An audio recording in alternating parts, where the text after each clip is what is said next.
Bismillahirrahmanirrahim. Assalamualaikum warahmatullahi wabarakatuh. Waalaikumsalam warahmatullahi wabarakatuh. Apa kabar hari ini? Alhamdulillah, luar biasa. Alhamdulillah ya, kalau misalkan semua yang baik. Hari ini kita akan mempelajari tentang kurban. Sebelumnya Bapak perkenalkan diri dulu. Nama Bapak Fadil Muzaki. Kalian bisa memanggil dengan nama Bapak Fadil ya. Sebelum mulai pembelajaran, alangkah baiknya kita berdoa terlebih dahulu. Siapa ketua kelas di sini? Ya, boleh dipimpin ya. Sebelum mulai pembelajaran, alangkah baiknya kita awali pertemuan kali ini dengan berdoa bersama-sama. Berdoa dimulai. Bismillahirrahmanirrahim. Raditu billahi rabban wa bil islami dina wa bi Muhammadin nabiyya wa rasulah. Rabbi zidni ilman warzuqni fahma bi rahmatika ya arhamar rahimin. Amin. Semoga dengan pembelajaran kita hari ini kalian bisa memahami dan mendalami tentang apa aja yang akan kita bahas pada hari ini. Oke, sebelumnya kita akan membahas beberapa hal tentang kurban. Itu yang pertama ada dari pengertian. Terus yang kedua ada dasar hukumnya. Dasar hukumnya. Lalu yaitu ada ketentuan hewan kurban, dan yang keempat itu ada waktu dan tempat penyembelihan hewan kurban. Oke.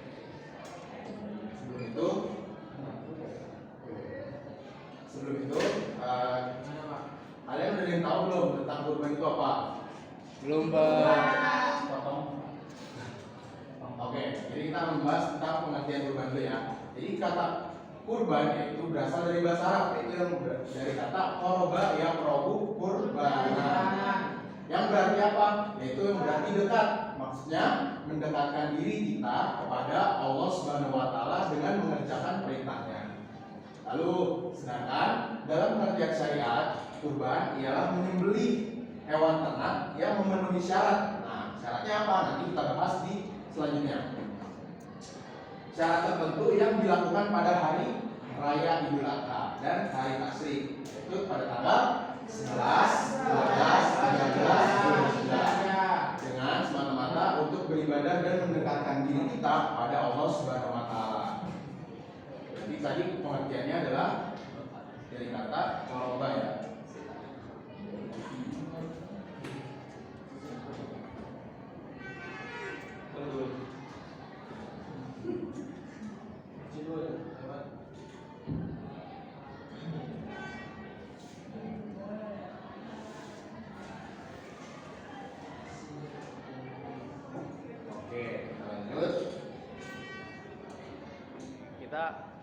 Kita masuk ke pembahasan yang kedua, yaitu tentang dasar hukum kurban ya.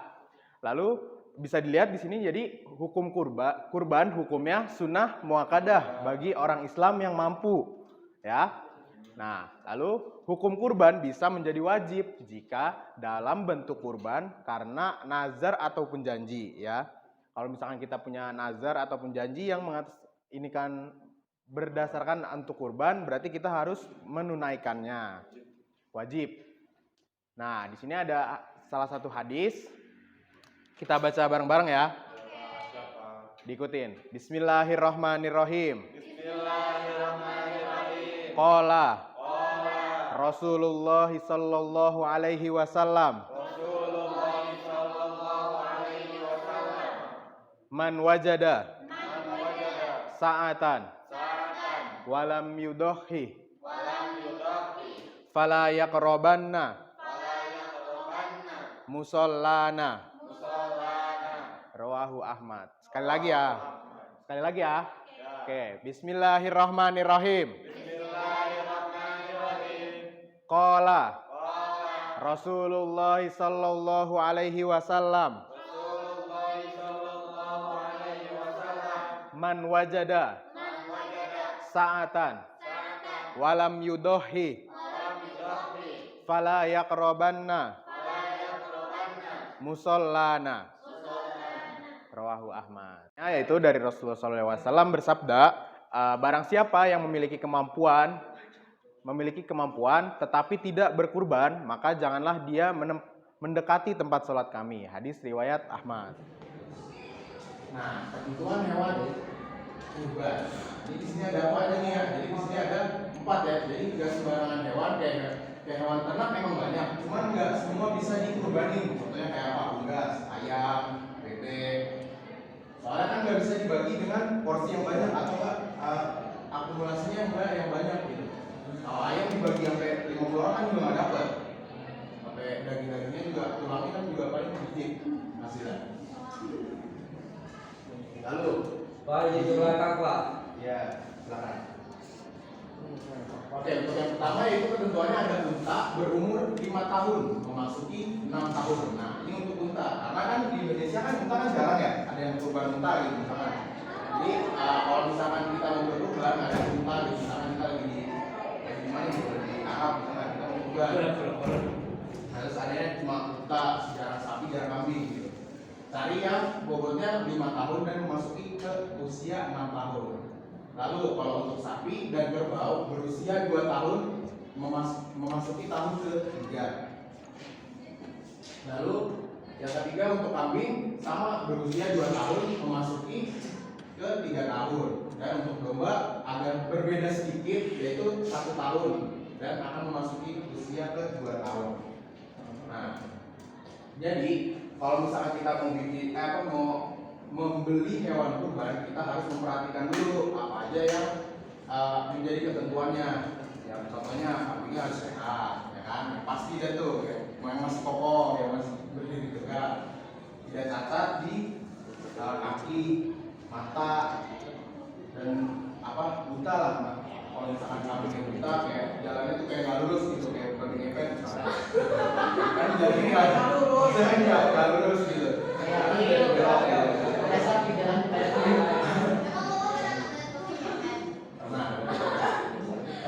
itu jangan dikurbanin ya. Jadi kita harus benar-benar memilih hewan kurban yang benar-benar sehat dan sesuai syariat dan ketentuan. Oke. Selanjutnya.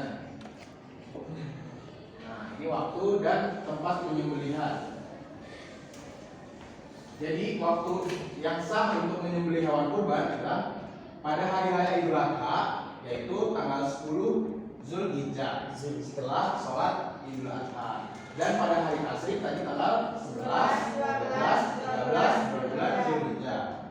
Dilakukan sebelum maghrib. Jadi kita kalau misalkan mau kurban dilakukannya setelah sholat ya kan, pasti setelah sholat, dan pokoknya bagus kita nyembelih itu sebelum maghrib. Jadi asar tuh kayak udah bagi-bagi daging kayak misalnya sekali itu kan sampai tanggal 13. Nah, di sini ada juga nih hadis riwayat Al-Baihaqi. Siapa yang mau membacakan?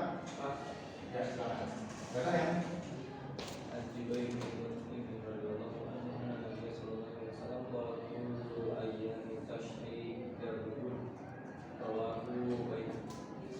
Terima kasih. Siapa yang mau membacakan artinya? Ya, silakan. Artinya Zubair bin Mut'im radhiyallahu anhu bahwasannya Rasulullah SAW bersabda, setiap hari tasyrik adalah waktu untuk menyembelih hewan kurban. Hadis riwayat Al-Baihaqi. Ya, terima kasih yang sudah membacakan. Sebentar ya.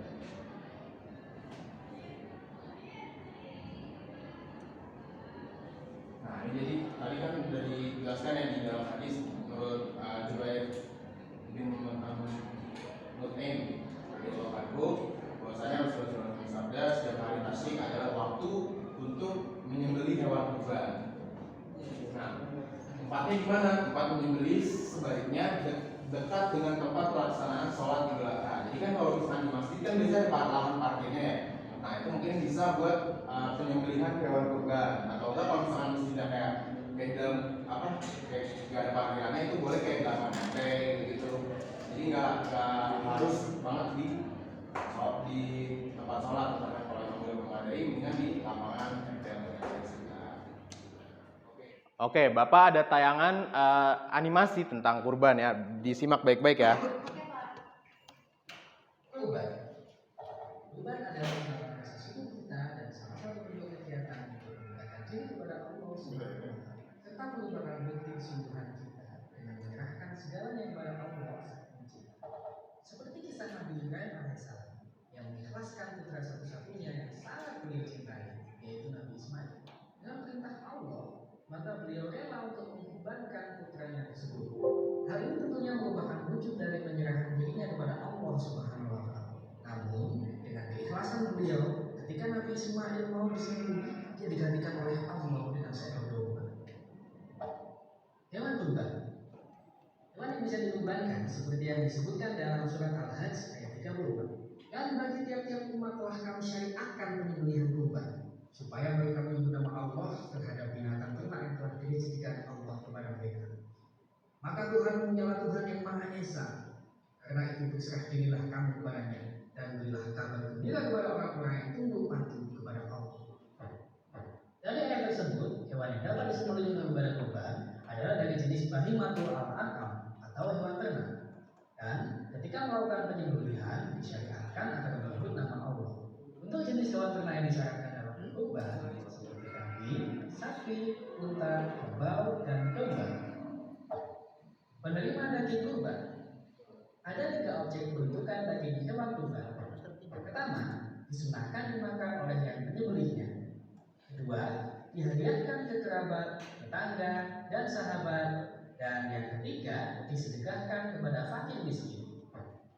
Seperti yang telah disyaratkan tentang daging hewan kurban dalam Quran surat Al-Hajj ayat 28, yang artinya supaya mereka menyaksikan berbagai manfaat bagi mereka dan supaya mereka menyebut nama Allah pada hari yang telah ditentukan atas rezeki yang Allah telah berikan kepada mereka berupa binatang itu. Maka makanlah sebagian daripadanya dan sebagian lagi berikanlah untuk dimakan orang-orang yang sengsara dan fakir. Video ini dipersembahkan oleh Oke, sebelum itu ada ice breaking ya. Pak Muhammad, Pak. Es breaking, Pak. Pusing banget ini. Ice breaking dulu sebelum evaluasi. Ice breaking dulu. Jadi ice breakingnya kita main tangan ya.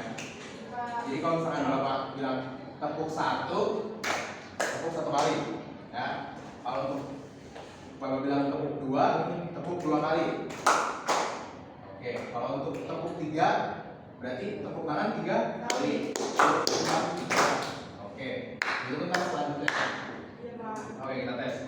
Tepuk 2, tepuk 1, tepuk 3, tepuk 4, tepuk 1, 2, 3.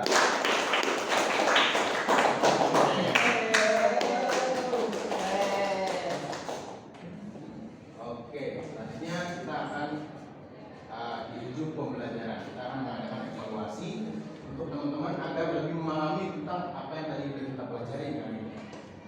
Ya, oke sebentar.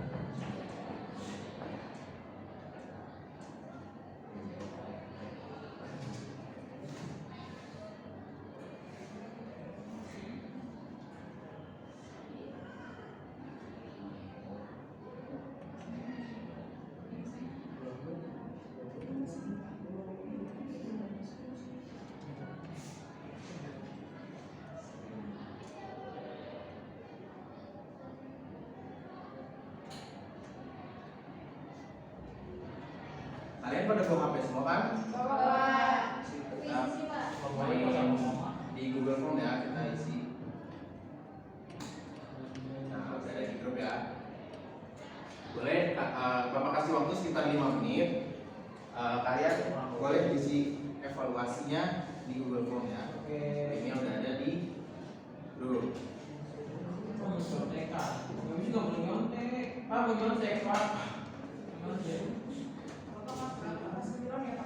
Ya. Ada di kelas 9.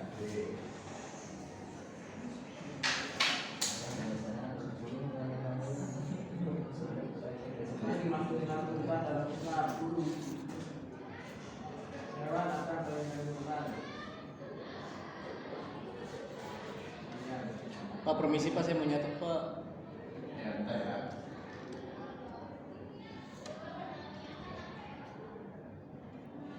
Tujuan pelaksanaan ibadah kurban untuk kekayaan dan kemewahan.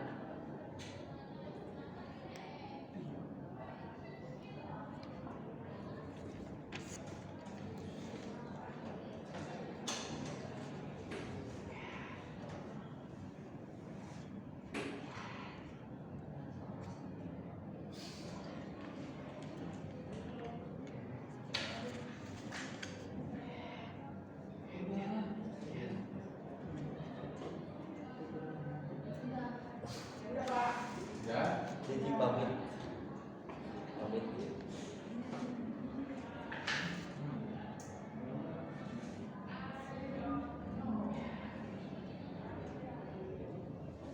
Pulang dulu, bro.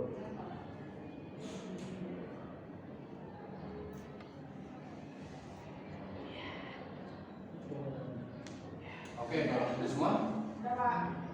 Udah Pak. Belum?